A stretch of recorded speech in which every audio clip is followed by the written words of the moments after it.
The metallic tang of blood hit me before I even opened the door. My hand froze on the brass knob of Dante's penthouse, the place I'd sworn I'd never return to, the place that held too many memories of sleepless nights and whispered promises that turned to ash. But his message had been desperate, clipped, unlike the smooth-talking man who'd once convinced me the world could be ours. Need you. Now. Please. 3 words that shouldn't have worked.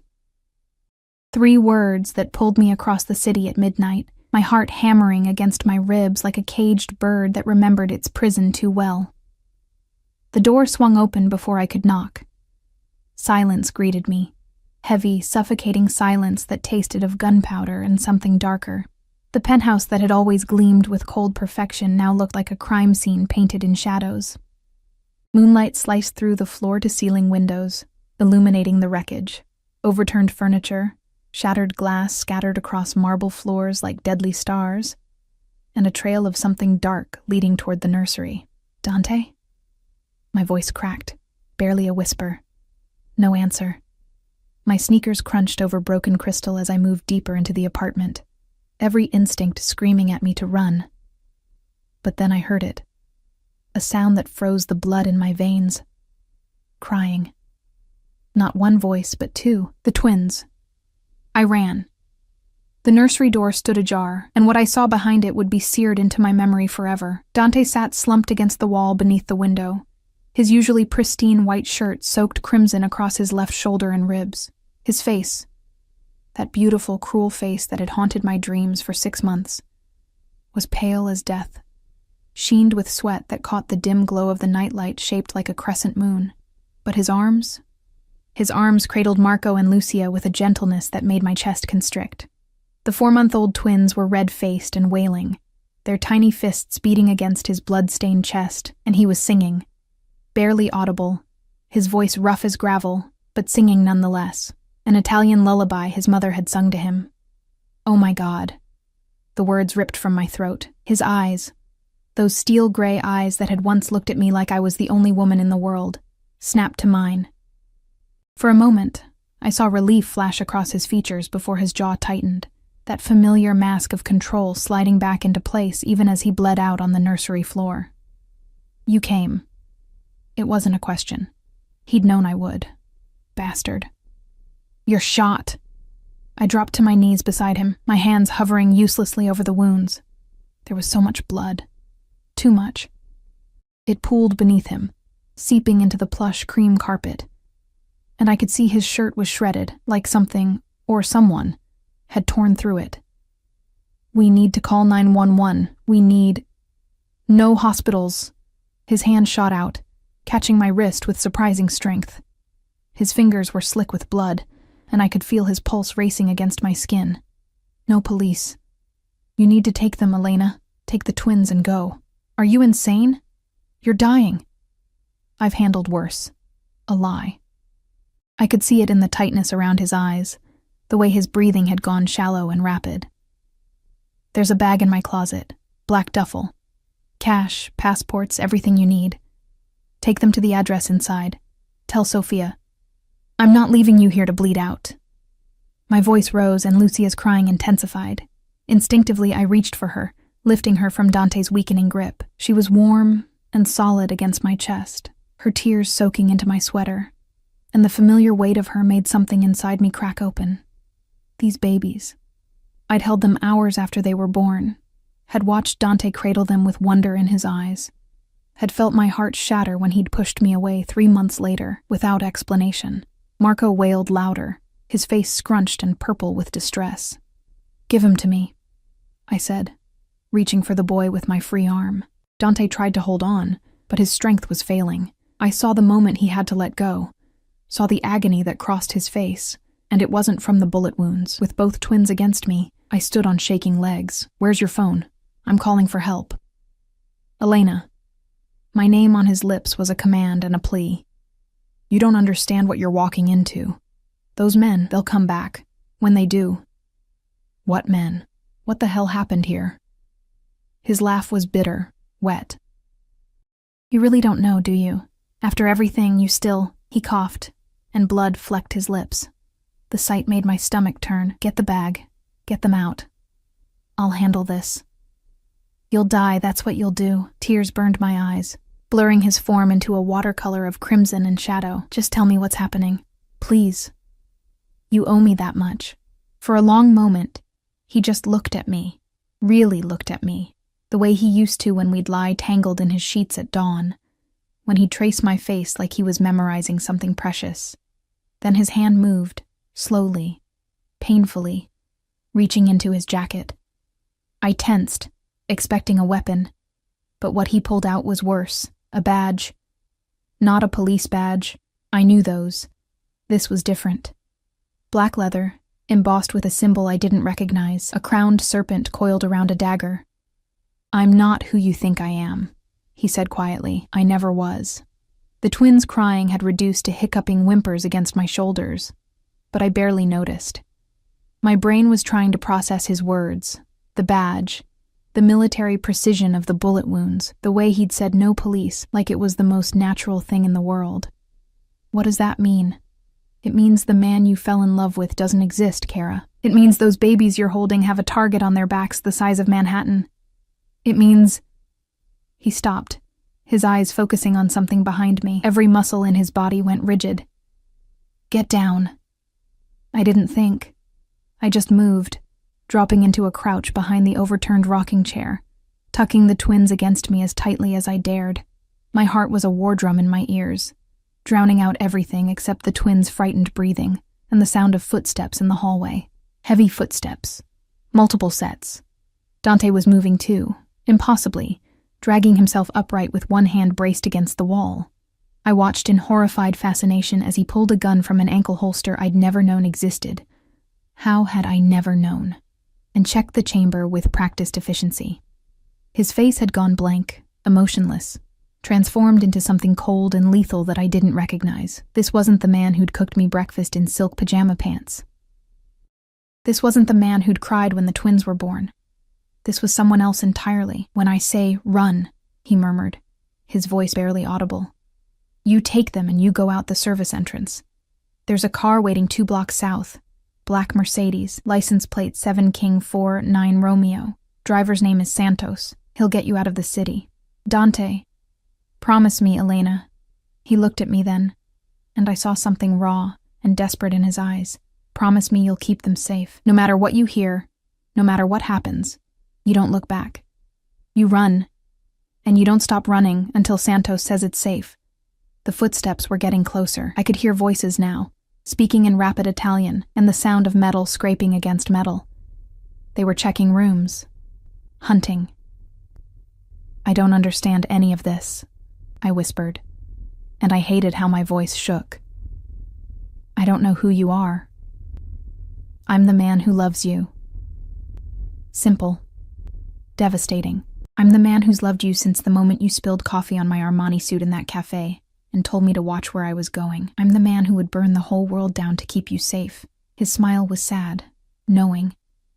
And I'm the man who's about to save your life. So when I say run, the nursery door exploded inward. I didn't scream, couldn't scream. My voice locked somewhere in my chest as 3 men poured into the room, all black tactical gear and raised weapons. They moved like predators, like death incarnate, and their guns swung toward Dante with lethal precision. Run! His shout broke the spell. I was moving before my brain caught up, clutching the twins so hard they squeaked in protest, my feet flying across the carpet toward the connecting bathroom. Behind me, gunfire erupted, sharp cracks that made my ears ring and my heart stop. I heard Dante's roar, heard the wet thud of bodies hitting the floor, heard cursing in Italian and English, and something else I couldn't identify. I didn't look back. The bathroom had a second door leading to the master bedroom. I'd discovered it months ago during a playful chase that had ended with Dante pinning me against the marble counter, his mouth hot on my neck. The memory felt like it belonged to someone else, some naive girl who'd believed in fairy tales and men with kind eyes. I burst through into the bedroom, my lungs burning, the twins crying again in earnest. The service entrance. Where was the service entrance? I'd never used it, had barely known it existed. The kitchen. It had to be through the kitchen. More gunfire behind me. A scream. Not Dante's, thank God, not Dante's. The kitchen gleamed in the moonlight, all stainless steel and black granite. I ran for the far wall, the one with the industrial refrigerator, and yes, there, nearly invisible, a panel that looked like part of the wall. My fingers scrabbled at it, searching for the release, and the twins' weight made everything harder, made my arms shake and my movements clumsy. Come on, come on, come on, the panel clicked, swung open. A narrow hallway stretched beyond, dimly lit by emergency lighting, smelling of concrete and old metal. I plunged into it without hesitation, letting the panel swing shut behind me, muffling the sounds of violence in the penthouse. My sneakers slapped against concrete as I ran down stairs that seemed to go on forever. 20 flights? 30? I lost count. The twins had gone eerily quiet against me, their warm weight the only thing keeping me tethered to reality. This couldn't be happening. This couldn't be real. But the blood drying on my hands was real. The gunshots still ringing in my ears were real. The way Dante had looked at me, like he was memorizing my face for the last time, that was real too. The stairs ended in an underground garage that smelled of exhaust and old oil. I paused, gasping for air, trying to remember his instructions. 2 blocks south. Black Mercedes. 7 King 4 9 Romeo. Santos. A side door led to an alley. I pushed through it, and the November cold hit me like a slap. I hadn't grabbed a coat. The twins had only their onesies. We were going to freeze. Going to focus. Focus or die. I ran south, my internal compass screaming directions. The streets were nearly empty at this hour, just a few scattered pedestrians who didn't look twice at a woman sprinting through the darkness with 2 babies. New York at 1 a.m. You could be running from murder or running to catch a train, and no one cared either way. 2 blocks felt like 2 miles. My arms were screaming, my lungs burning, my mind replaying those final moments on loop. The blood, the gunfire, the way Dante had looked at that badge like it was a death sentence. I'm not who you think I am. There. The Mercedes sat at the curb, engine running, exhaust puffing white in the cold air. Tinted windows hid the interior, but as I approached, the back door swung open. Get in. Now. The voice was rough, accented, brooking no argument. I hesitated for half a second, just long enough for survival instinct to war with the insanity of climbing into a stranger's car with 2 infants. But then I heard it. Sirens in the distance, growing louder. Police? Ambulance? More men with guns? I dove into the car. The door slammed shut before I'd even settled into the leather seats. The driver, Santos presumably, hit the gas, and we peeled away from the curb with barely controlled violence. I twisted in my seat, looking back at the building we'd fled from, at the penthouse windows 40 stories up. No flames, no lights, just darkness, and the weight of not knowing if Dante was alive or dead. Buckle them in. Santos's voice cut through my spiraling thoughts. Back seat has car seats, built in. Of course it did. Of course Dante had planned for this, had prepared for the moment when his worlds collided, and I'd be running for my life with his children. How long had he been planning? How much had he hidden? My hands shook as I secured Marco and Lucia into the car seats. Expensive ones, perfectly sized, like everything in Dante's life. The twins stared up at me with his eyes, gray and solemn, and I felt something crack in my chest. Is he alive? I asked Santos, meeting his eyes in the rearview mirror. He was older, maybe 50, with a scar bisecting his left eyebrow and the kind of face that had seen too much. The boss? He survived worse, miss. That's not an answer. It's the only one I've got. He merged onto the highway, heading north out of the city. You did good getting them out. He'll be grateful. I don't want his gratitude, I want answers. My voice rose, edged with hysteria. I want to know who those men were. I want to know why someone tried to kill him in his own home. I want to know what that badge meant. Why he said the twins have targets on their backs. Why? Miss Elena. Santos's voice was gentle but firm. I understand you're scared, but those aren't my answers to give. When it's safe, the boss will explain everything. Until then, my job is to keep you and those babies alive. So I need you to trust me, just for tonight. Can you do that? Could I? Trust a stranger in a car racing toward an unknown destination while the man I'd loved, still loved, God help me, bled out in a bullet-riddled penthouse? I looked down at Marco and Lucia. They'd finally settled, their breathing evening out, tiny fists curled against their chests. Innocent, helpless, depending on me to make the right choice. Where are we going? I asked quietly. Safe house. 2 hours outside the city. It's secure, off the grid. You'll have everything you need. He paused. The boss made sure of that. Of course he did. Even bleeding out, even facing armed men, Dante had thought ahead, had planned for my safety, for his children's safety. The realization should have comforted me. Instead, it terrified me, because men who planned this carefully, who had networks of safe houses and drivers waiting in the night, those weren't ordinary men. Those were men with enemies, men with secrets, men who lived in shadows and violence. I'm not who you think I am, Santos, I said, my voice barely above a whisper. What is Dante? What does he really do? The silence stretched long enough that I thought he wouldn't answer. Then softly, he's the devil, miss, but he's our devil, and God help anyone who threatens what's his. The words hung in the air between us, heavy with implications I wasn't ready to unpack. Outside the window, the city lights faded into darkness, swallowing us whole. I pressed my hand against the cold glass and watched Manhattan disappear behind us, carrying with it every certainty I'd ever had. Somewhere in that jungle of steel and stone, Dante was fighting for his life, if he was even still alive, and I was running into the night with his children, his secrets, and a terrible suspicion growing in my gut that nothing would ever be the same again. The twins slept on, oblivious to the storm gathering around them. I envied them that ignorance. The safe house wasn't what I expected. Somehow, in my panic-soaked imagination, I'd pictured something out of a crime drama. Dingy warehouse, flickering lights, the smell of mildew and desperation. Instead, Santos pulled through wrought iron gates into a property that could have graced the cover of Architectural Digest. A sprawling colonial mansion sat nestled among towering oaks, its white facade glowing pale blue in the pre-dawn light. Manicured lawns stretched in every direction, and through the trees, I caught the glint of water, a lake, maybe, or a river. "Welcome to Willow Creek," Santos said, killing the engine. "You'll be safe here." Safe. The word felt foreign on my tongue, like a language I'd forgotten how to speak. A woman emerged from the front door before I could unbuckle the twins.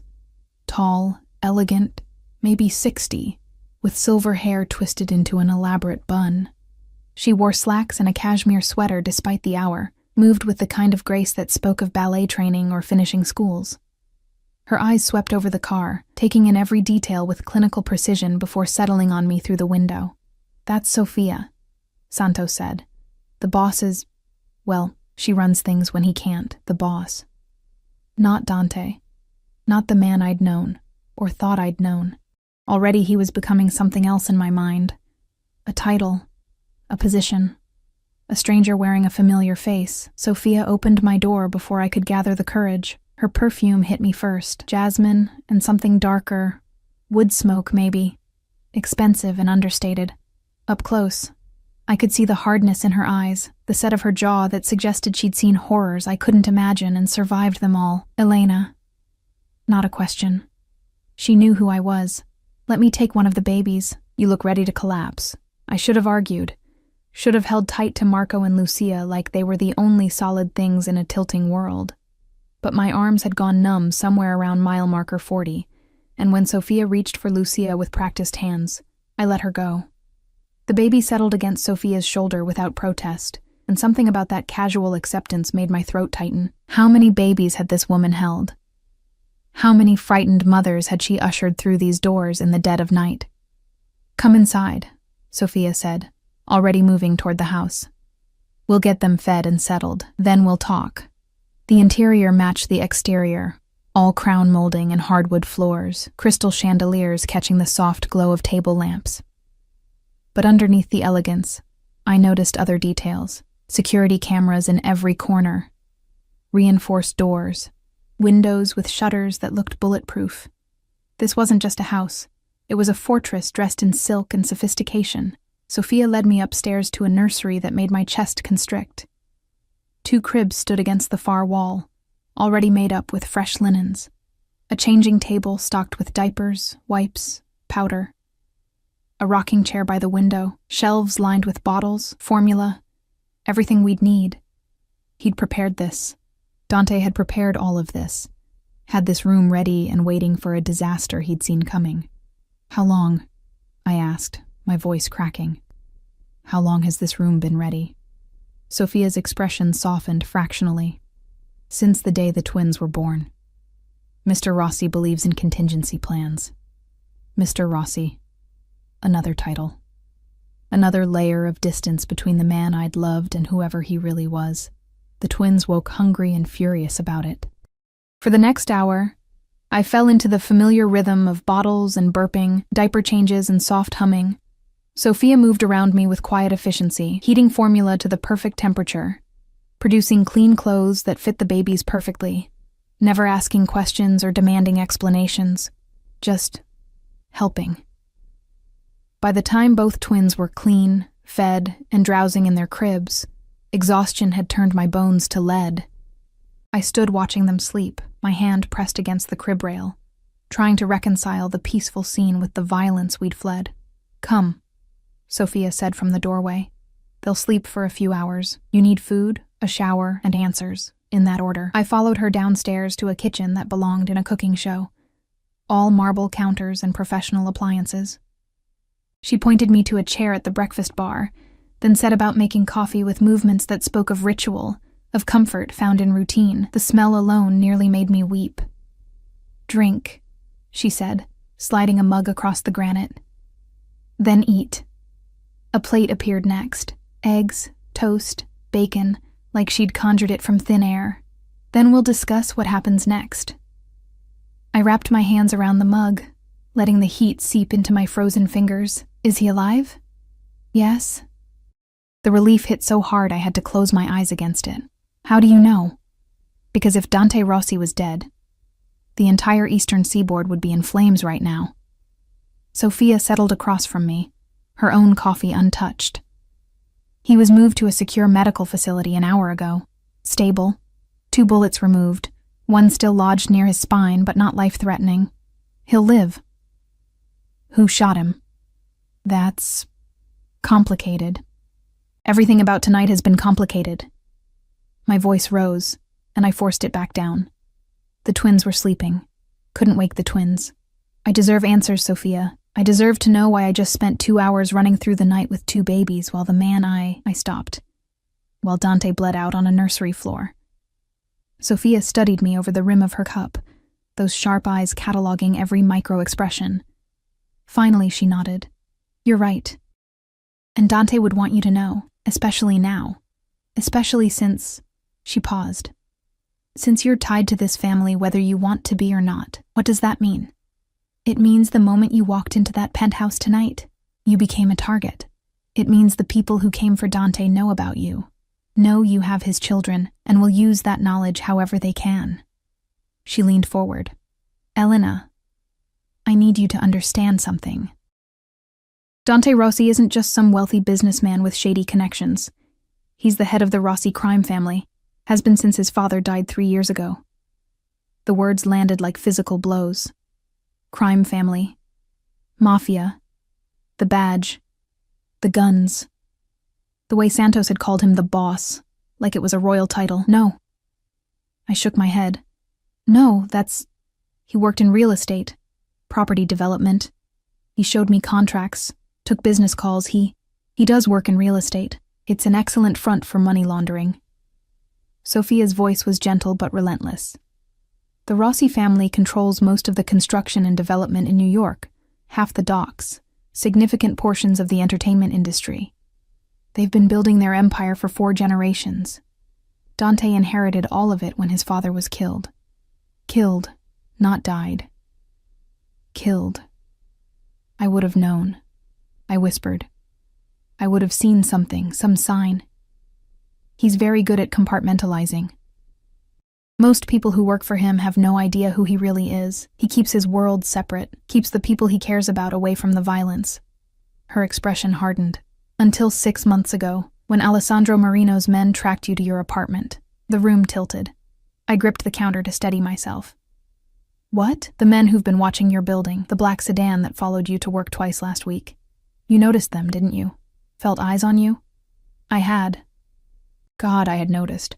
But I'd convinced myself I was being paranoid, that the breakup with Dante had made me jumpy and suspicious.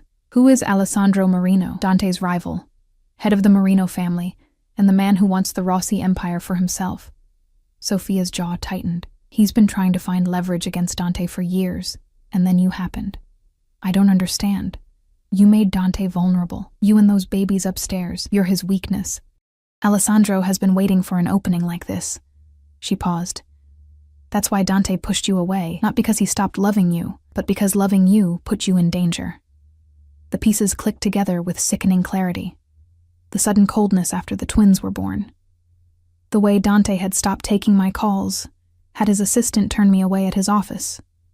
The careful, clinical child support payments that arrived like clockwork without a single personal word. I'd thought he'd grown tired of me. That fatherhood had scared him away, that I'd been nothing but a temporary distraction. But he'd been protecting me, hiding me, trying to erase any connection that Alessandro could exploit. Tonight, I said slowly, those men, Alessandro's soldiers, they breached the penthouse while Dante was putting the twins down for the night. Caught him without his usual security detail.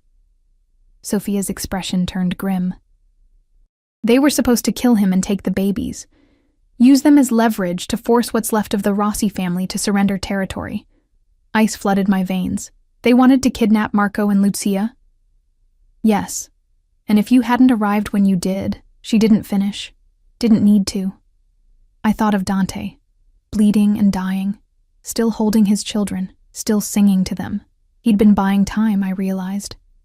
Waiting for Santos, or Sophia, or someone to arrive. But I'd come instead, his ex-girlfriend who knew nothing about his real life, stumbling into a war zone because he'd sent a desperate text. Why did he call me? The question hurt to ask. If he'd been trying to protect me, why bring me into this?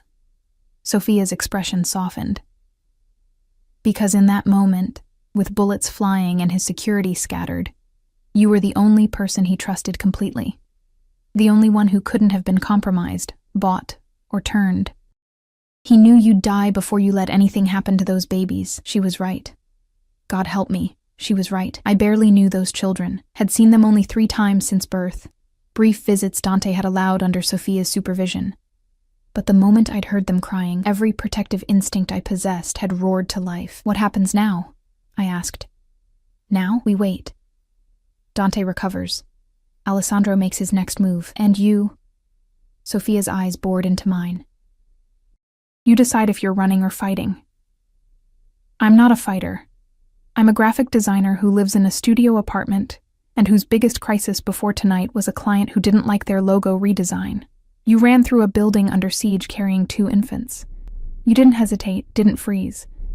You protected what mattered. Sophia stood, collecting our cups. That's fighting, Elena. That's exactly what fighting looks like. The sun was rising outside the windows, painting the sky in shades of pink and gold that seemed obscene after the night's darkness. Somewhere in this new, terrifying world, Dante was lying in a hospital bed with bullets dug out of his flesh. Alessandro Marino was plotting his next attack, and I was sitting in a mansion that looked like paradise, but functioned as a prison, responsible for 2 babies who'd inherited their father's enemies, along with his gray eyes. I need to see him, I said. Dante, when can I see him? When it's safe. When we're sure Alessandro's men aren't watching the facility, waiting for exactly that. Sophia paused at the doorway. He asked about you, before they sedated him for surgery. First thing he said when he woke up was, "Did she make it? Are they safe?" The words shouldn't have affected me. After months of silence, of being shut out and pushed away, I should have been immune to Dante's concern, but my throat closed anyway, tears burning behind my eyes. "Get some rest," Sophia said quietly. Guest room is at the end of the hall. I'll listen for the twins. When you wake up, we'll start teaching you how to survive in this world." She left me alone in the kitchen, surrounded by the trappings of normalcy, coffee mugs and breakfast plates, while my entire reality splintered apart. I thought about the Dante I'd known, the man who'd laughed at my terrible cooking and made love to me like I was precious. The man who'd cried when the ultrasound showed twins, who'd held my hand through labor even though we'd barely known each other 6 months. That man had been real.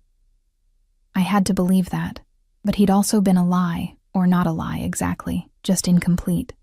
A carefully curated version designed to protect me from the truth.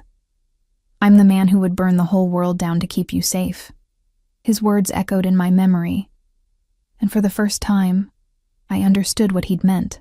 This wasn't romance novel hyperbole. This was literal truth. Dante Rossi, Mafia boss, crime lord, whatever he was, would absolutely set the world on fire if it meant protecting his children. And somehow, impossibly, I was still included in that protection, still counted among the things he'd kill to defend. I climbed the stairs on legs that barely held me, found the guest room Sophia had indicated. It was beautiful, of course. Plush bed, expensive linens, attached bathroom with heated floors, every comfort, every luxury. A gilded cage. I collapsed onto the bed without undressing, still wearing clothes stained with Dante's blood, and stared at the ceiling as dawn light crept across the walls. Sleep felt impossible. My mind kept replaying the night's events, kept circling back to one terrible question. What would I have done differently if I'd known the truth from the beginning? The answer came immediately. Unwanted. Nothing. I would have fallen for him anyway. Would have loved him anyway. Would have had his children anyway. Because the man beneath the titles and the violence, the man who sang Italian lullabies and kissed my forehead at midnight, that man was worth loving. Even if loving him meant becoming a target. Even if loving him meant learning to live in shadows and fear. Even if loving him meant eventually having to choose between the simple life I'd known and the dangerous one he'd tried to keep me from. My eyes drifted closed despite my best efforts.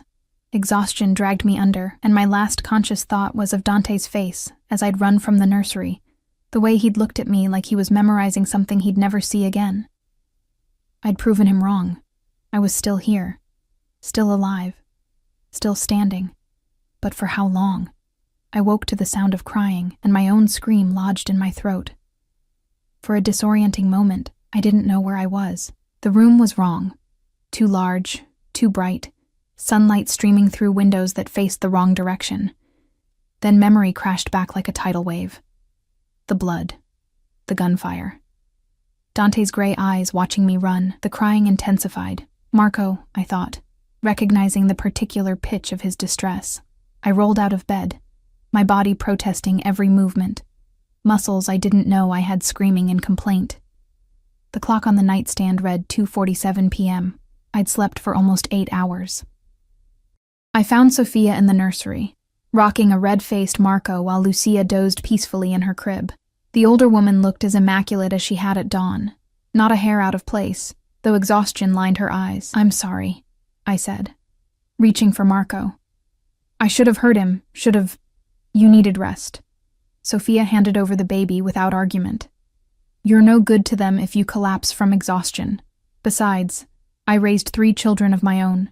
I remember the routine." Marco settled against my shoulder, his crying tapering to hiccups. I swayed instinctively, that ancient rhythm that seemed hardwired into every woman who'd ever held a distressed infant. "Any news?" Sophia's expression shuddered. "Dante's awake, demanding to leave the facility against medical advice. He wants to see the twins." She paused. "And you."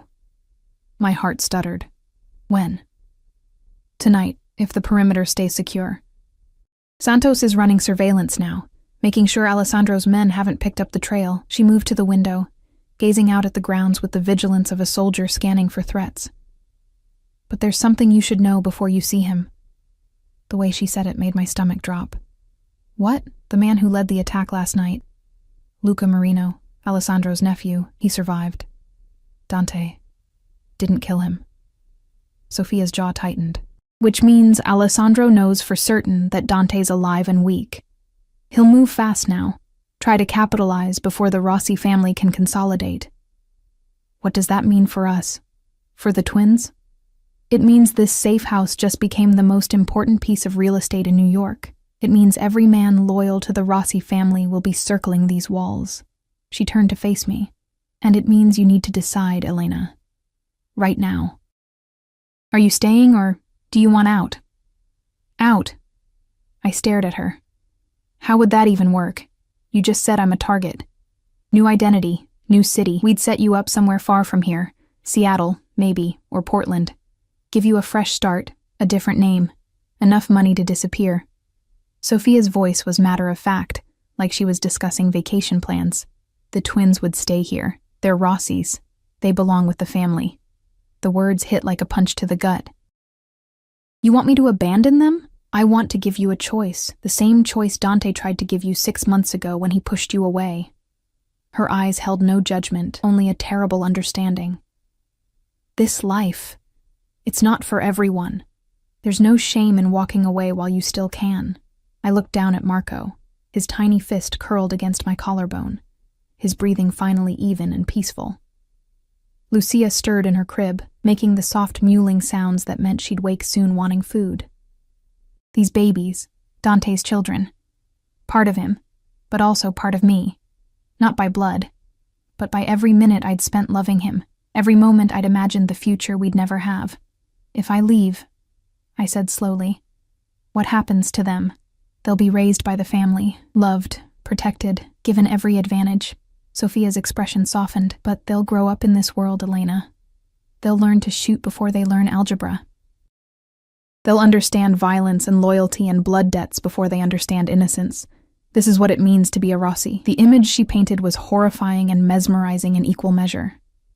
I thought of Marco and Lucia as teenagers, cold-eyed and dangerous, carrying their father's legacy like a loaded weapon.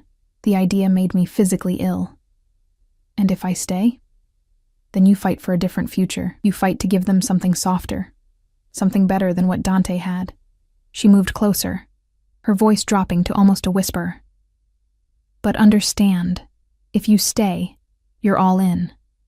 No halfway measures. You'll have to learn this world, learn how to navigate it, how to survive it.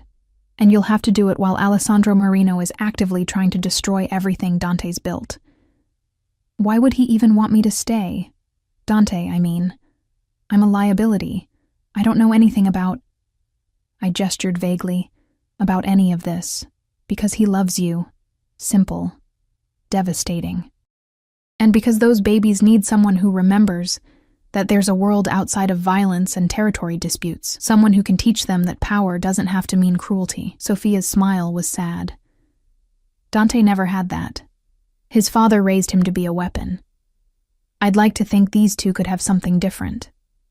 Lucia woke with a cry, and I shifted Marco to one arm while reaching for his sister with the other. The weight of them, the warmth. It felt like an answer I didn't know how to articulate. I need to see him, I said finally. Before I decide anything, I need to talk to Dante. He'll try to convince you to leave. I know. He'll say it's for your own good, that he's protecting you. I know that too. Sophia studied me for a long moment, then nodded. Santos will drive you after the twins are fed and settled. I'll stay here with them. The facility is 20 minutes away. We've got doctors on payroll, completely secure. The next few hours passed in a blur of bottles and diapers, of trying to function normally, while my mind raced ahead to the conversation waiting for me. I showered, changed into clothes Sophia had left out. Designer jeans that fit perfectly, a cashmere sweater in deep burgundy. Everything in my size, everything anticipated. How long had Dante been planning for this moment? How many contingencies had he built into his careful house of cards? Santos appeared at 6, his scarred face impassive as ever. Ready, miss? I kissed each twin on the forehead, breathing in that perfect baby smell, powder and milk, and something indefinably sweet. Sophia stood in the doorway, watching with an expression I couldn't quite read. Whatever you decide, she said quietly. The choice is yours. Don't let him bully you into anything. The drive took us deeper into the countryside, away from the main roads onto smaller paths that wound through dense forest. We passed 2 security checkpoints.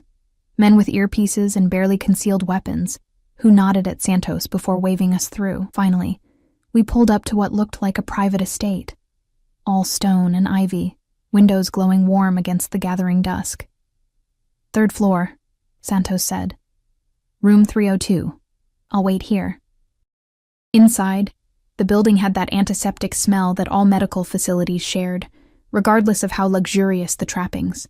Marble floors, original artwork on the walls, but underneath it all, the scent of bandages and disinfectant and pain.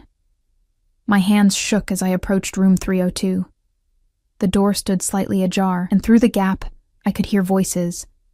One was Dante's, rougher than I remembered, edged with pain he was trying to hide. The other was unfamiliar, male, younger. "Don't care what the doctors say. I need to be operational by—" Dante cut off as I pushed the door open.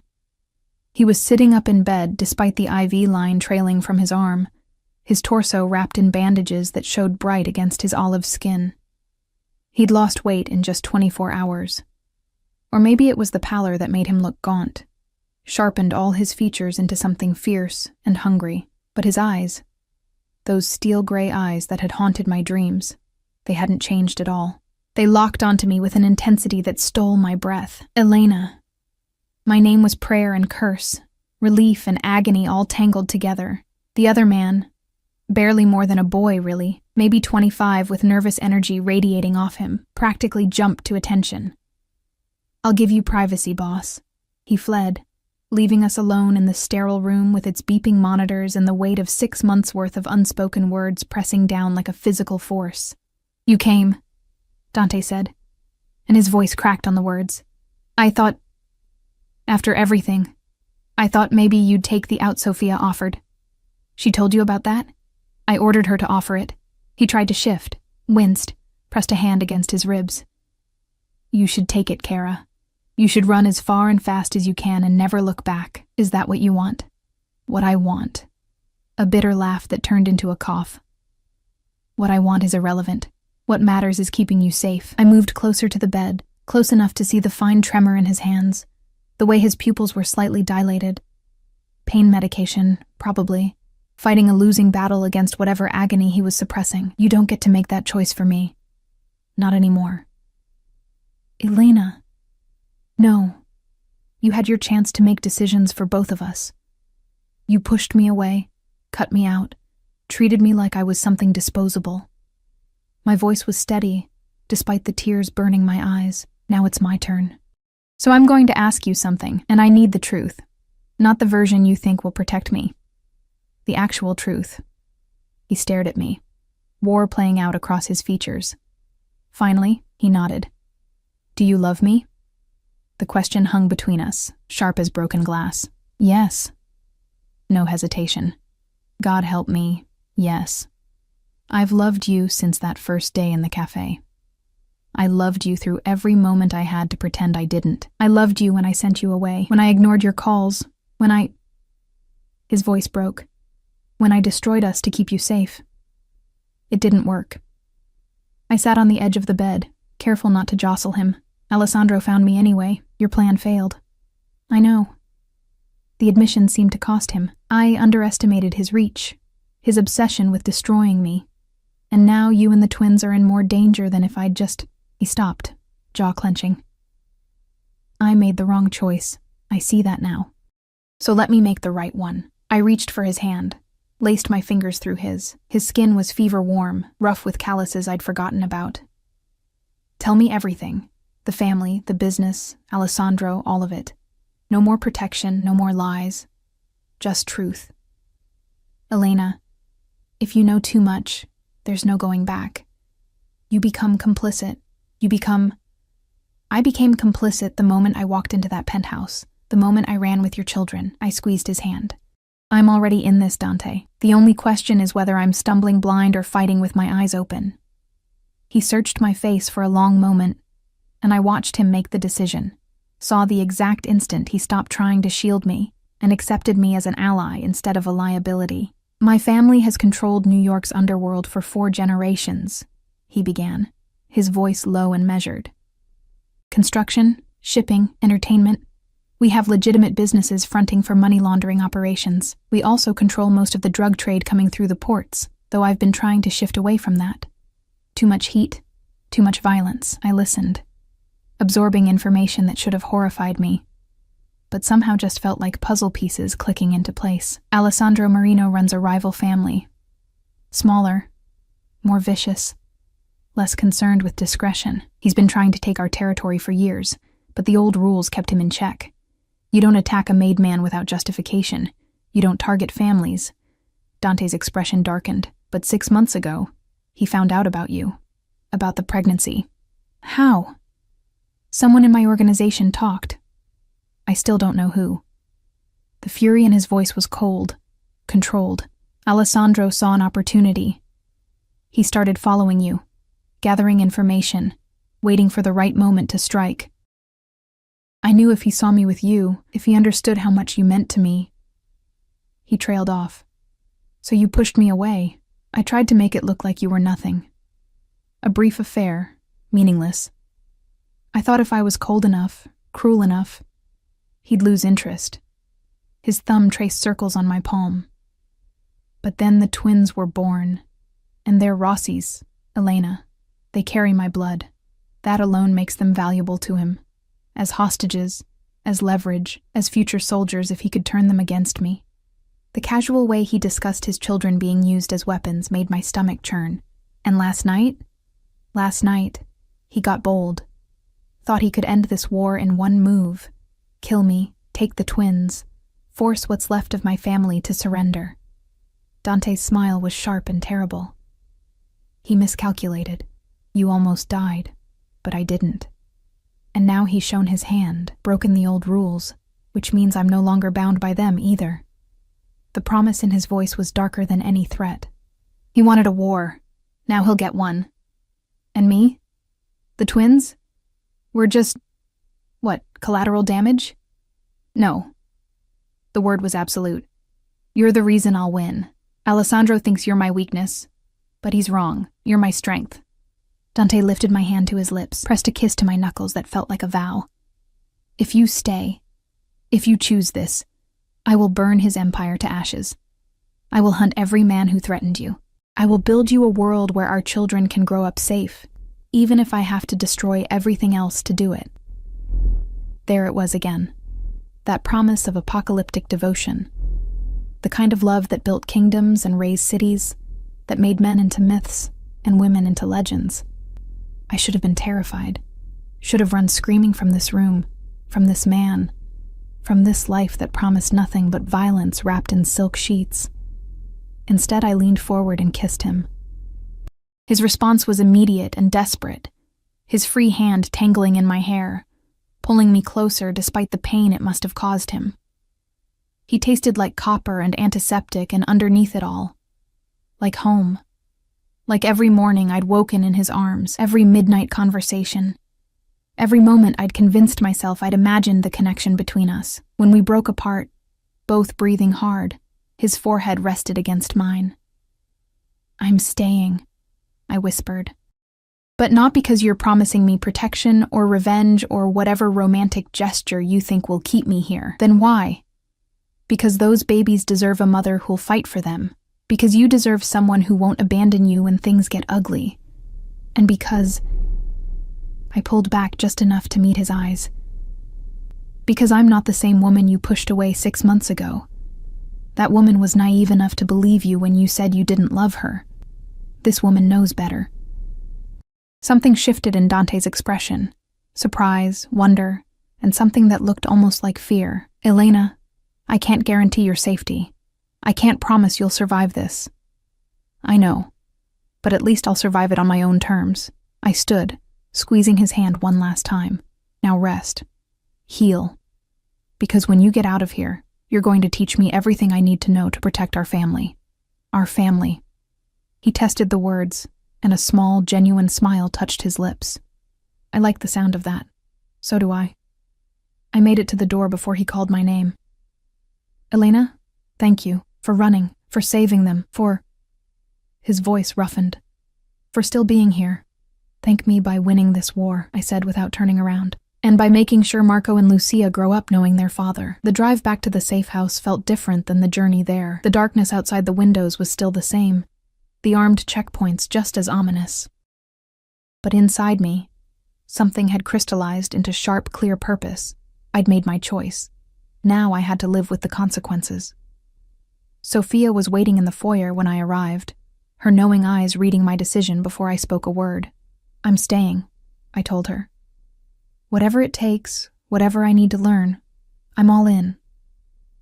She nodded slowly, something like approval flickering across her face. "Then your education starts tomorrow. For tonight, rest." The twins have been fed and are sleeping peacefully. I climbed the stairs to the nursery, watched Marco and Lucia sleep in their matching cribs, their tiny chests rising and falling in perfect synchronization. They looked so innocent, so untouched by the violence swirling around them. I would keep them that way. Whatever it cost me, however much I had to change, I would build them a world where they could be children before they had to be soldiers. Even if it meant becoming something harder, something colder, something more dangerous than the woman I'd been. Dante had warned me there was no going back. He was right. But I was done running anyway. The next 3 weeks transformed me in ways I couldn't have imagined. Sophia became my teacher, drilling information into me with the patience of a saint and the discipline of a drill sergeant. I learned the structure of the Rossi family, the capos who controlled different territories, the soldiers who did the grunt work, the associates who operated on the fringes. I memorized faces from photographs, studied hierarchies until I could recite them in my sleep. The names became people, the people became chess pieces. And I began to understand the game Dante had been playing for years. I learned to shoot. That first morning, Santos drove me to a private range buried deep in the property, handed me a Glock 19 with the casual ease of someone passing along a stapler, and said, "You'll start with this. Light recoil, easy to conceal, reliable." The weight of it in my hands felt obscene. I'd never touched a gun before that moment, had always found them terrifying in their cold efficiency. But Sophia stood beside me, adjusting my stance, correcting my grip, and when I finally squeezed the trigger and the gun kicked back against my palms, something shifted inside me. This was power. This was survival. This was the difference between being a victim and being a threat. By the end of the first week, I could hit a target at 25 yards. By the second, I could field strip the weapon blindfolded. By the third, I'd graduated to other firearms, a smaller Sig Sauer that fit in an ankle holster, a shotgun that made my shoulders ache but could stop a man in his tracks. "You're a natural," Santos said after I'd put 6 rounds in a tight cluster at the center of a paper silhouette. His scarred face showed approval for the first time. "Better than half the soldiers we train." I should have felt proud.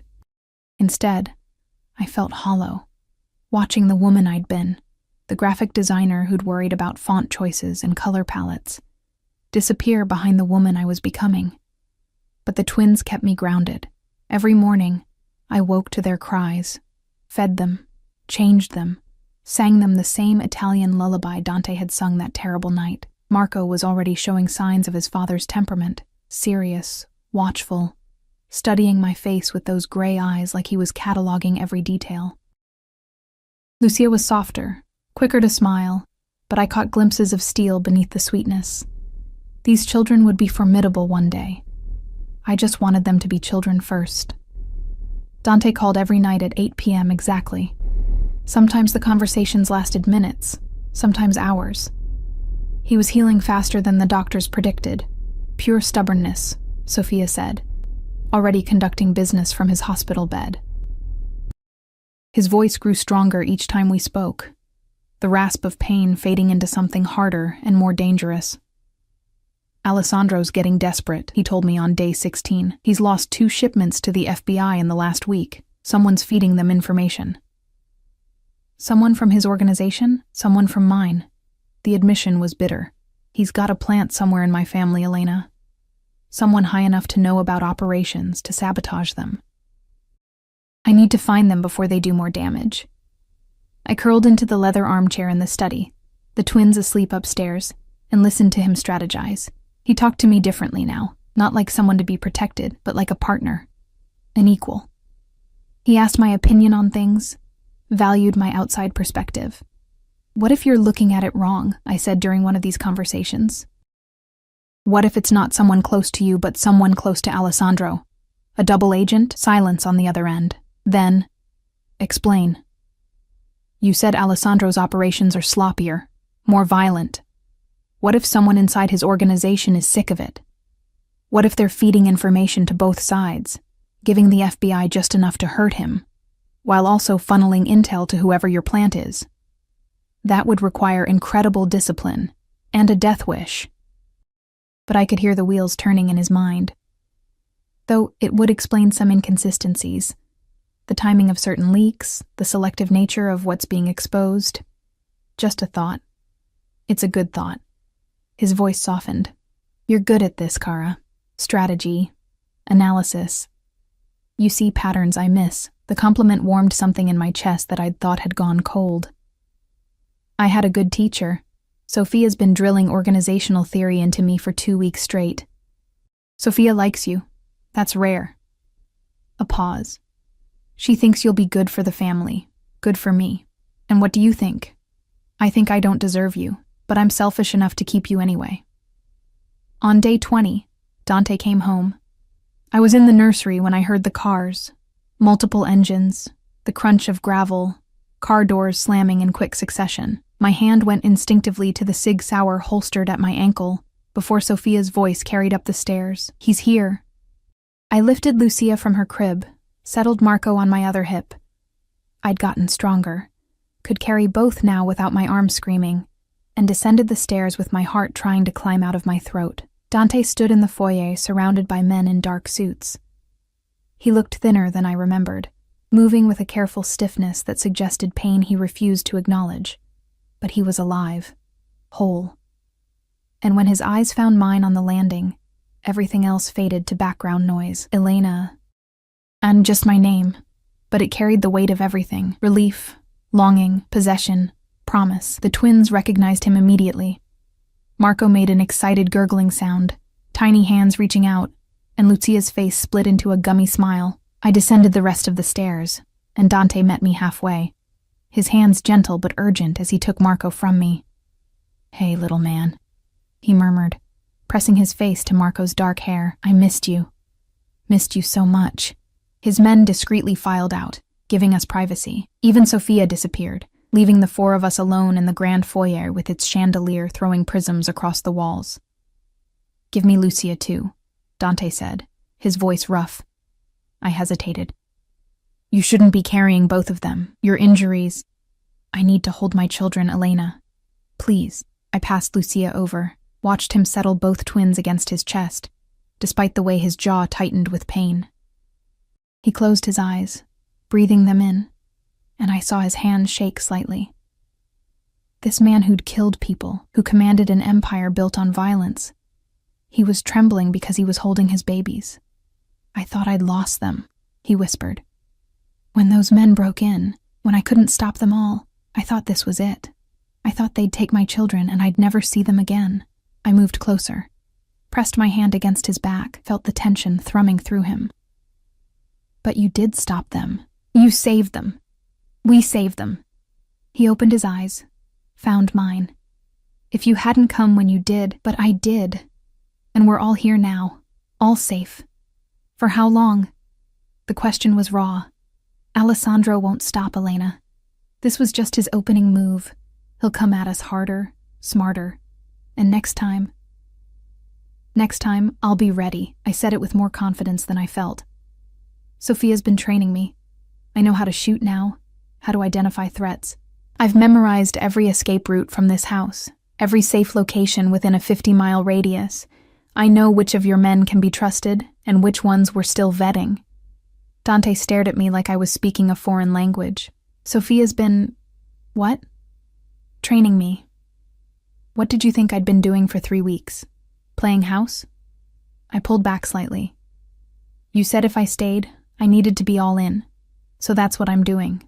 Learning, adapting, becoming someone who can survive in your world. Something flickered across his face. Surprise, pride, and underneath it all, a darker emotion I couldn't quite name.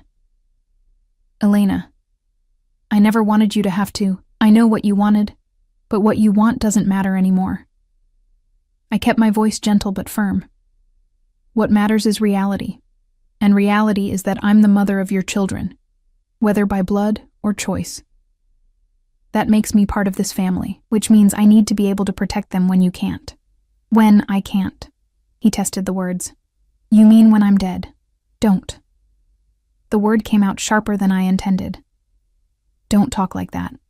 It's a possibility. You need to be prepared for... No. I cupped his face with both hands, forced him to look at me. You don't get to die, Dante Rossi. You don't get to play martyr and leave me here to raise your children alone. You're going to live through this. You're going to win this war. And then you're going to teach Marco to ride a bike and walk Lucia down the aisle someday, and you're going to be there for every moment in between. Do you understand me? His eyes searched mine, and slowly, incredibly, he smiled. Yes, ma'am. Good.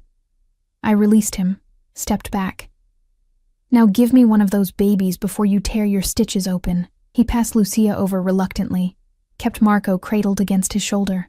I've missed this, missed you, all of you. We've been right here, waiting. I know, and that's... He paused, seeming to wrestle with something. Elena, there's something I need to tell you, something that changes everything. My stomach dropped. What? I found Alessandro's plant, the person feeding him information. Dante's expression hardened. It was Marco's nanny, the woman I'd hired before you came back into our lives. She'd been working for Alessandro for months, reporting on my schedule, my security, everything. Ice flooded my veins. The woman who had access to your children. Yes, she's been...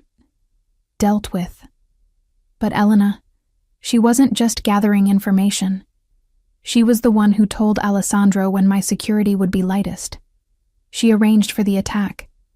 His jaw clenched. She was supposed to take the twins once I was dead, hand them over to Alessandro personally. I tightened my grip on Lucia instinctively. Where is she now? You don't want to know. Yes, I do. Dante studied me for a long moment, and I watched him decide how much truth I could handle. Finally, she's alive. Barely. Being held in a location where Alessandro can't reach her. I've been questioning her, learning everything she knows about his operations, his weaknesses. His voice dropped. And when I'm done, when I've extracted every useful piece of information, she'll disappear. I should have been horrified, should have recoiled from the casual way he discussed torture and murder. But all I felt was a cold, fierce satisfaction. This woman had put my children, because yes, they were mine now, in every way that mattered, in danger, had plotted to steal them, to use them as pawns in a war they didn't start. Good, I said quietly. Dante's eyes widened fractionally. Elena, she chose her side. She made her play, and she lost. I met his gaze steadily. I'm not the woman I was, Dante. That woman would have been shocked, would have protested, would have clung to some idealistic notion of justice and mercy, but that woman's children weren't being threatened. These aren't your children, not by blood. Blood doesn't make a family, love does. Choice does. I shifted Lucia higher on my hip. I choose them. I choose you, which means I choose this life, with all its darkness and violence. So when you say you're going to make that woman disappear, all I feel is grateful that she won't get another chance to hurt my family. The silence stretched between us, heavy with implications. Then Dante closed the distance between us, careful not to crush the babies, and kissed me with a desperation that bordered on reverence. I love you. He breathed against my lips. God, Elena, I love you so much it terrifies me. Good, because I love you too, and that's even more terrifying. We stood there in the foyer, the four of us, a family forged in violence and blood, but held together by something stronger, something that felt almost like hope. Sophia appeared in the doorway, her expression carefully neutral. Boss, your capos are waiting in the study.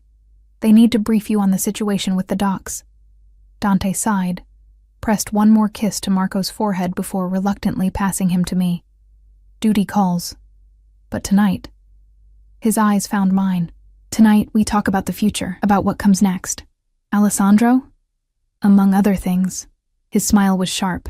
But yes, it's time to end this, once and for all. He disappeared into the study, trailed by Sophia, and I was left alone with the twins in the suddenly too quiet foyer. Through the closed door, I could hear the murmur of voices. Male, urgent, discussing things I only partially understood. Territory, and shipments, and retribution.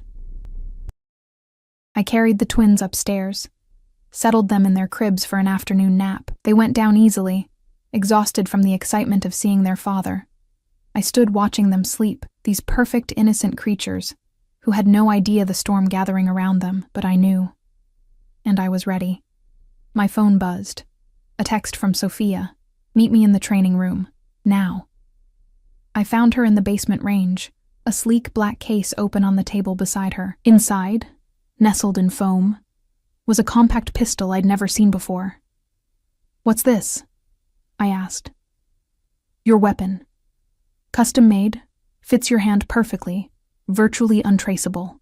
Sophia lifted it carefully, checking the weight. "Dante ordered it for you 3 weeks ago. He wanted you armed with the best." She handed it to me, and I was struck by how right it felt. Balanced. Deadly. Mine. "There's something else," Sophia said quietly. "Alessandro One of his knows scouts you're here." spotted Santos bringing you to see Dante at the facility, which means I'm a confirmed target. Yes, which means you need to be prepared for the possibility that he'll try to take you, use you against Dante." Her eyes were hard. "If that happens, you fight. You fight dirty, you fight ruthless, and you don't stop until either you're free or they're dead. Understood?" I checked the chamber, tested the sight, felt the cool weight of power in my hands. "Understood." "Good." Sophia's expression softened fractionally. "For what it's worth, Elena, I think you're exactly what this family needs. Someone who remembers there's more to life than territory and blood feuds. Someone who can keep Dante human. Is that even possible? I don't know. But you're the only person I've ever seen try." That night, after the twins were asleep and the house had settled into watchful quiet, Dante came to my room. He stood in the doorway for a long moment, just looking at me, reading in bed, wearing one of his old shirts that I'd stolen from his closet weeks ago. The domesticity of the scene seemed to pain him. "Come here," I said softly. He moved to the bed, sat on the edge, and I saw the exhaustion etched into every line of his face. This man carried an empire on his shoulders, made decisions that affected hundreds of lives, lived with the constant weight of violence and betrayal. "Lie down," I instructed, and when he complied, I curled against his side, careful of his healing wounds. "Tell me the plan." "The plan?" "For Alessandro. You said it's time to end this, so tell me how." Dante was quiet for so long, I thought he'd fallen asleep. "Then, there's going to be a meeting, neutral ground. The old families, the commission, they're convening to discuss the situation. Alessandro broke too many rules with the attack on my home, on my children. The other bosses want answers, want assurances that this won't spill over into their territories. And I'm going to offer him a deal, a way out that doesn't end in all-out war." His voice was carefully controlled. "He can keep his operations, his territory, everything he has now, but he stays away from my family. He never mentions your name, never looks at the twins, never even thinks about them. That's the price for peace. You think he'll take it?" "No." Dante's arm tightened around me. "I think his pride won't let him back down. Which means when the meeting ends and negotiations fail, I'll have the blessing of the commission to do what needs to be done. Kill him. Remove him from power, dismantle his organization, absorb his territory." He paused. "Yes. Kill him." I should have protested, should have suggested alternatives, peace talks, anything other than more violence, but I thought of Marco and Lucia sleeping down the hall, of the life they deserved, of the woman who'd been willing to betray them for money. "When?" I asked simply. 3 days. The meeting's in 3 days. He shifted to look at me. "I need you to stay here. Stay safe. Sophia will protect you and the twins while I'm gone." "No. Elena, No, I repeated firmly. I'm coming with you. Absolutely not. It's too dangerous. If something goes wrong, then you'll need someone watching your back. I rose up on one elbow, met his eyes. I'm not going in with you. I understand that. But I can be nearby, ready to move if needed. Sophia's been training me for exactly this. You've had 3 weeks of training, Kara. These are men who've been in this life since birth.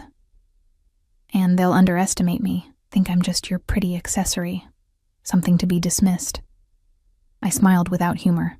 That's an advantage, Dante. Use it. He stared at me, war playing across his features, the need to protect me warring with the knowledge that I was right. Finally, he pulled me down for a kiss that tasted like surrender and promise. 3 days, he murmured against my lips, and then this ends. One way or another, one way or another, I agreed. I didn't sleep that night, just lay in Dante's arms listening to his heartbeat, feeling the rise and fall of his chest, memorizing the weight of him beside me. In 3 days, everything would change. Either we'd win and build the safe future we'd been fighting for, or we'd lose and none of this would matter anyway.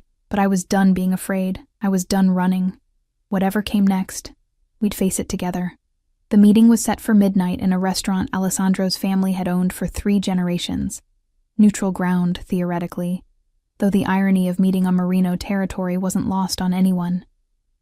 I spent those 3 days in a state of controlled tension, practicing at the range until my hands stopped shaking, memorizing floor plans Sophia provided, running through scenarios until I could recite them in my sleep. Dante watched me transform with something like pride and grief warring in his eyes, but he didn't try to stop me again.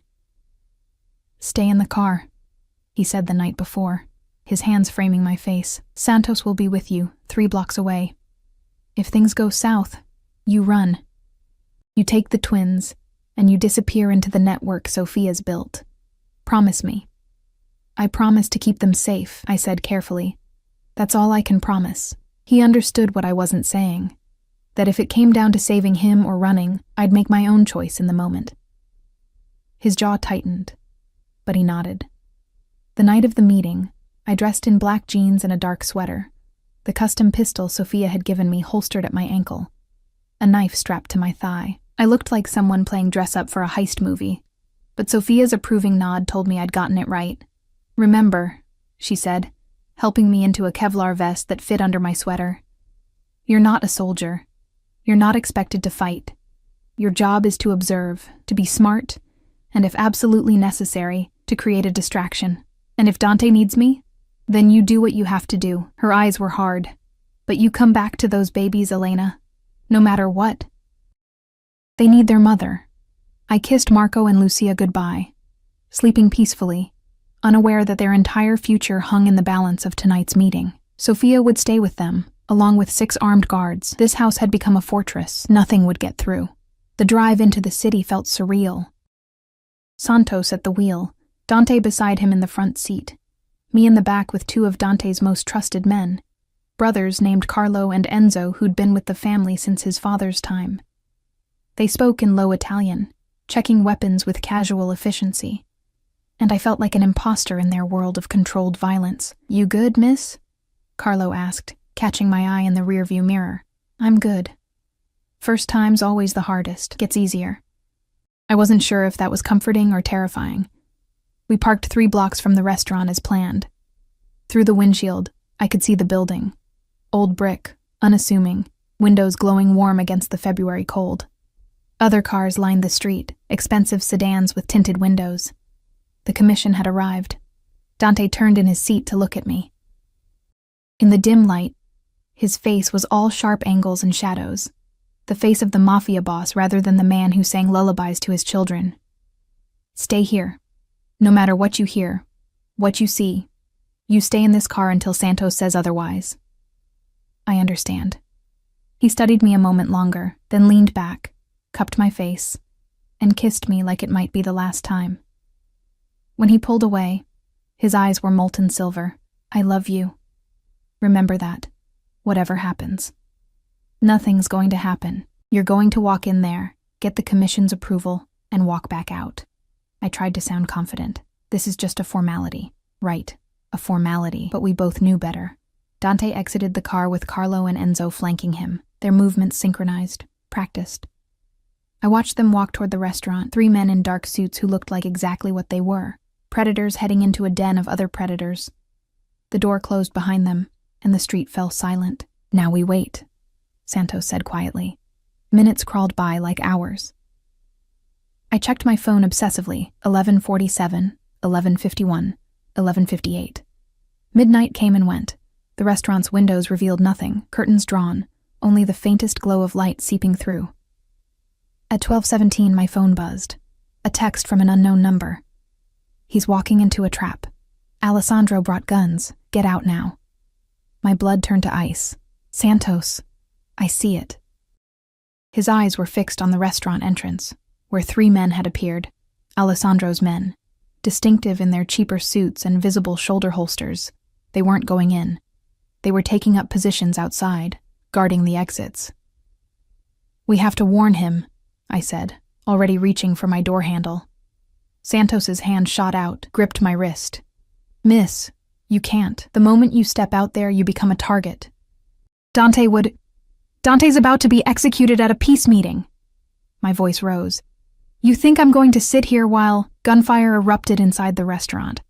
The sound was muffled but unmistakable, sharp cracks followed by the crash of shattering glass. Santos was already moving, engine roaring to life, but I was faster. I threw open my door and ran. "Miss, Elena, stop!"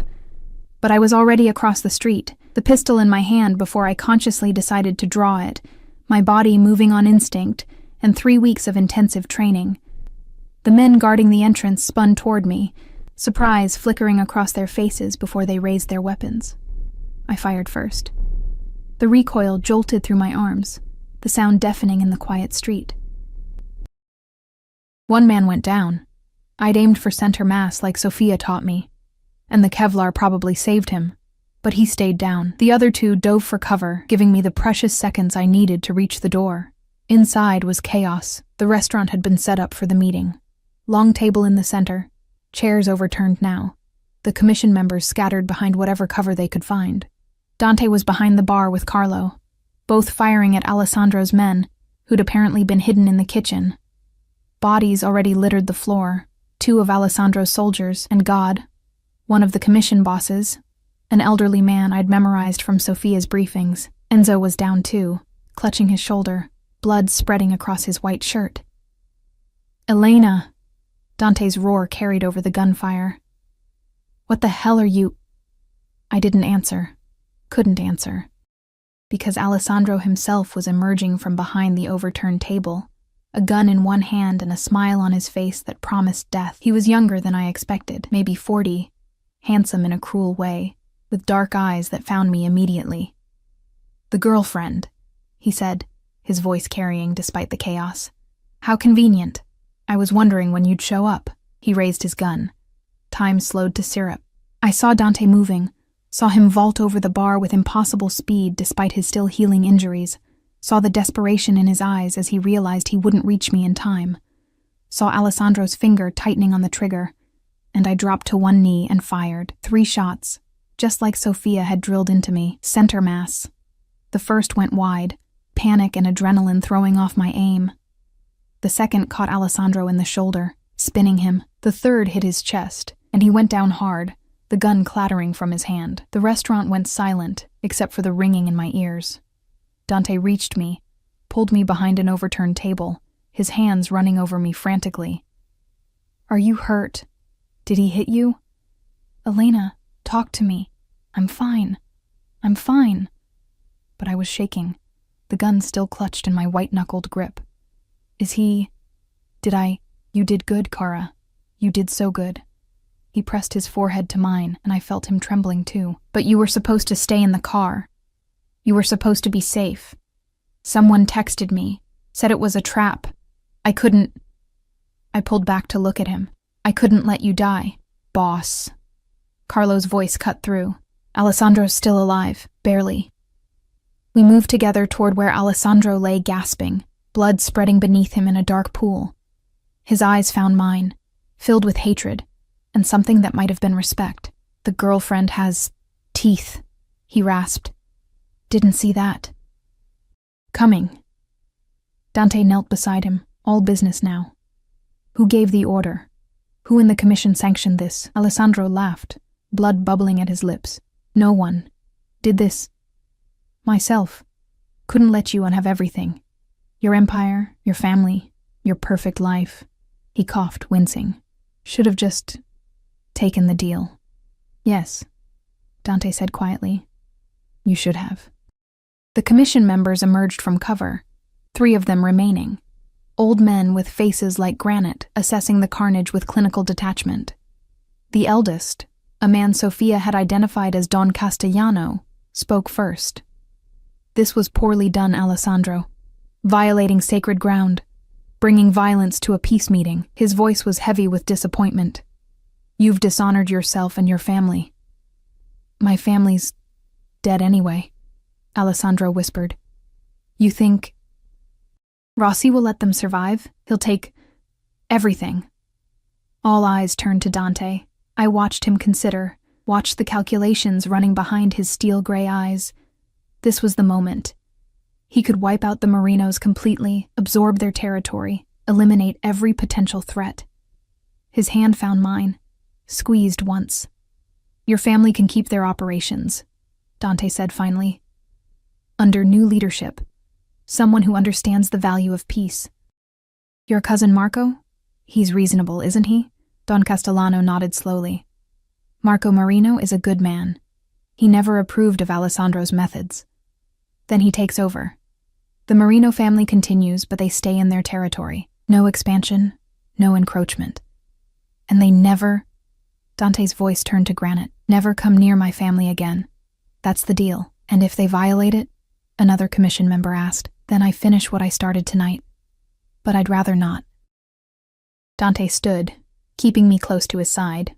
I'm tired of war, gentlemen. I have children now. A woman I love. I want them to grow up in a world that's a little less bloody than the one we inherited. Don't you? The commission members exchanged glances. Finally, Don Castellano spoke. The commission recognizes the transfer of power within the Marino family.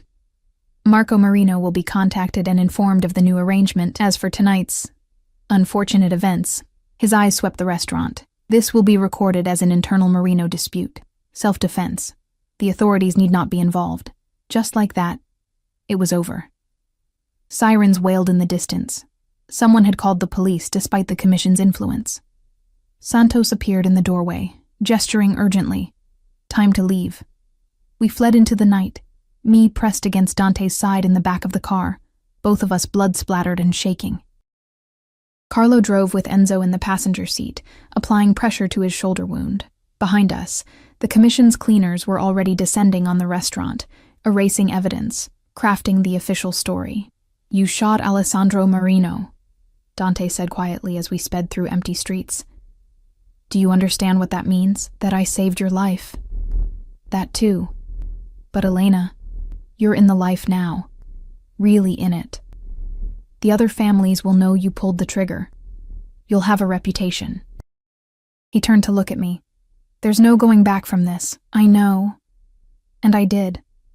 I'd crossed a line tonight, had taken a life, or nearly taken one, and I couldn't unknow what that felt like. The weight of the gun, the recoil, the way Alessandro had crumpled. But I'd do it again. I'd do it 1,000 times if it meant you came home. Something broke in Dante's expression. He pulled me against him, buried his face in my hair, and I felt wetness against my temple that might have been tears. I don't deserve you, he whispered. Probably not. But you're stuck with me anyway. We reached the safe house as dawn was breaking, the sky painted in shades of pink and gold that seemed too beautiful for the night we'd survived. Sophia met us at the door, her face carefully neutral until she saw we were alive, mostly whole. Then her composure cracked just slightly. The twins? I asked immediately. Sleeping peacefully. They never woke. She studied us both, taking in the blood and the exhaustion, and whatever else showed on our faces. It's done then? It's done, Dante confirmed. Alessandro's men are standing down. Marco Marino is taking over. The commission has approved new territorial boundaries. He paused. And Elena shot Alessandro. Sophia's eyebrows rose fractionally. Did you kill him? I don't know, I admitted. He was alive when we left, but either way, you saved Dante's life. Saved the family. Sophia's expression softened. Well done, dear. Your first combat engagement, and you kept your head. I'm proud. I should have felt something. Horror at what I'd done. Guilt. Remorse. But standing there in the foyer as sunrise painted the walls gold, all I felt was relief. We'd survived. Dante was alive. The twins were safe upstairs. Everything else was just details. I need to see them, I said. The babies. I need... Go, Dante said gently. I'll clean up here. I climbed the stairs on shaking legs, pushed open the nursery door. Marco and Lucia slept exactly as I'd left them, tiny chests rising and falling in perfect synchronization, completely untouched by the violence that had swirled around their family tonight. I sank into the rocking chair, watching them sleep as the sun rose higher, and finally let myself cry, not from fear or trauma, but from the sheer overwhelming relief of survival, of still being here to watch them grow. Dante found me there an hour later, showered and changed, the blood washed away but exhaustion still lining his face. He knelt beside the chair, his hand covering mine on the armrest. Marry me, he said quietly. I blinked. What? Marry me. Make this official. Make us a real family. His steel gray eyes held mine. I know it's fast. I know we've been through hell, but, Elena, I almost lost you tonight. I almost lost everything, and life's too short to wait for the perfect moment. This is the moment. Right here. Right now. With our children sleeping, and the sun coming up, and both of us still breathing. Marry me. I should have said it was too soon, should have pointed out that we'd technically only been together for a few months before he'd pushed me away, that this was all trauma bonding and adrenaline. Should have been practical and sensible and cautious. Instead, I said, yes. His smile was brilliant, transforming his face into something young and hopeful. Yes? Yes. I'll marry you, Dante Rossi. I'll be your wife and these babies' mother and whatever else this insane life requires. I leaned down to kiss him, but I have conditions. Name them. No more pushing me away to protect me. We're partners now. Equals. You don't make decisions about my safety without consulting me. Agreed. And we raise these children to have a choice. We don't force them into this life. If they want out, if they want to be doctors or teachers or anything else, we support them. Dante's expression flickered with something complicated, but he nodded. Agreed. Though they'll need to understand their heritage, their family. Understand, yes, but not be imprisoned by it. I held his gaze. I mean it, Dante. I won't raise soldiers if they'd rather be scholars. Then we'll raise whoever they want to be. He stood, pulled me up, wrapped his arms around me. And we'll do it together. Marco chose that moment to wake, his imperious cry demanding attention. Dante moved to the crib, lifted his son with a gentleness that still took my breath away, and began the familiar swaying motion that soothed the baby. Hey, little man, he murmured. Guess what? Your mama and I are getting married. What do you think about that? Marco yawned and grabbed a fistful of Dante's shirt, which seemed like approval enough. Lucia woke next, and I lifted her, settled her against my shoulder, and the four of us stood there in the morning light. A family forged in violence, but held together by something stronger, something that felt like it might actually last. What happens now? I asked. After everything, what comes next?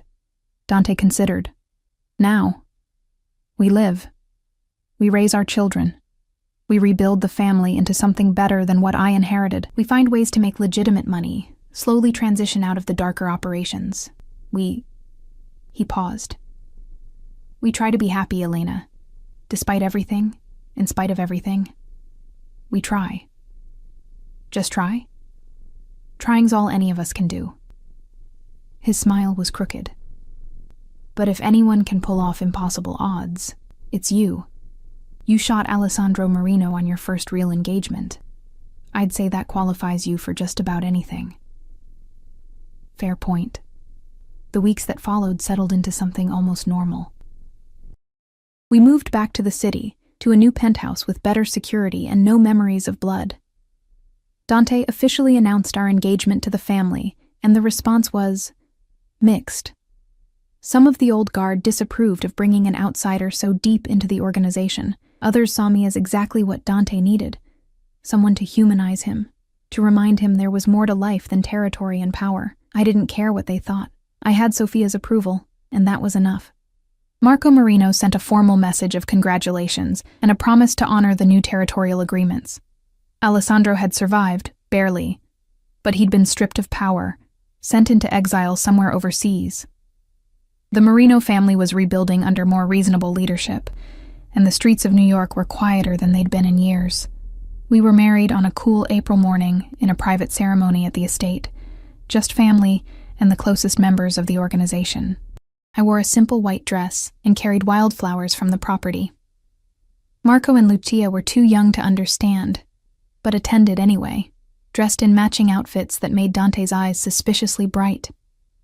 When he slid the ring onto my finger, a single diamond so large it should have been ostentatious but somehow wasn't, I thought about the woman I'd been 8 months ago. The graphic designer who'd spilled coffee on a handsome stranger and had no idea she was flirting with the head of a crime family, who'd thought love was simple and dangerous men only existed in movies. That woman was gone. I'd become someone harder, someone capable of violence when necessary, someone who could stand beside a mafia boss and call herself his equal, but I'd also become someone softer, someone who knew the weight of holding 2 infants while their father bled out. Someone who understood that family wasn't about blood. It was about choice and sacrifice, and showing up even when showing up meant walking into gunfire. I love you, Dante murmured, as we danced our first dance to music playing from a hidden sound system, our children being passed around by doting relatives. I love you, Elena Rossi, my wife, my partner, my everything. I love you too, I said against his chest. My husband, my impossible, complicated, wonderful husband. The twins grew. Marco inherited his father's intensity, his sharp mind, his protective instincts. By 2 years old, he was already positioning himself between his sister and anything he perceived as threatening. Lucia developed her mother's, my creativity, and her father's charm. She could talk her way out of any trouble, even at 18 months. We raised them with love and structure, and the knowledge that they had options. Dante kept his promise. The darker operations of the Rossi family slowly transitioned to legitimate businesses, or were quietly shut down. It took years, and we'd probably never be entirely clean. But we were trying, always trying. Some nights I'd wake from dreams of that restaurant, of gunfire and blood and Alessandro's cruel smile. Dante would hold me through it, understanding without words what the violence had cost. He had his own nightmares, of coming home to find me and the children gone, of failing to protect what mattered most. But we survived them together, and slowly, impossibly, we built something that looked almost like peace. 5 years after that terrible night when I'd run through a penthouse with 2 screaming infants, I stood in our kitchen watching Dante teach Marco how to make pancakes, while Lucia demanded he make hers, in the shape of a butterfly, Papa, please. The morning light streamed through windows that overlooked the city, and everything was warm and golden and perfect. He caught my eye over the children's heads and smiled. That real smile, the one reserved for moments when the mask could come off completely. What are you thinking about? He asked. That I'd do it all again, I said honestly. Every terrifying moment, every impossible choice, I'd do it all again for this, for burnt pancakes and demanding 5-year-olds, for family. I moved to his side, wrapped my arm around his waist, for the life we built from ashes and blood and stubborn refusal to give up. Marco presented his attempt at a pancake, more abstract art than breakfast food, with obvious pride. Lucia clapped her hands and declared it perfect, fratello. And Dante kissed my temple, holding me close while chaos and joy swirled around us. I'd do it all again too, he murmured. Every second, every choice, everything that led me to you. Outside our windows, New York woke slowly to a new day. Somewhere in the city, the remnants of the Rossi organization conducted their business, maintained their territory, lived their complicated lives. But here, in our kitchen with our children and our hard-won peace, we were just a family that had fought like hell to survive, a family that had chosen each other, again and again, despite every obstacle, a family that was against all odds and reason, happy. And that was enough. That was everything.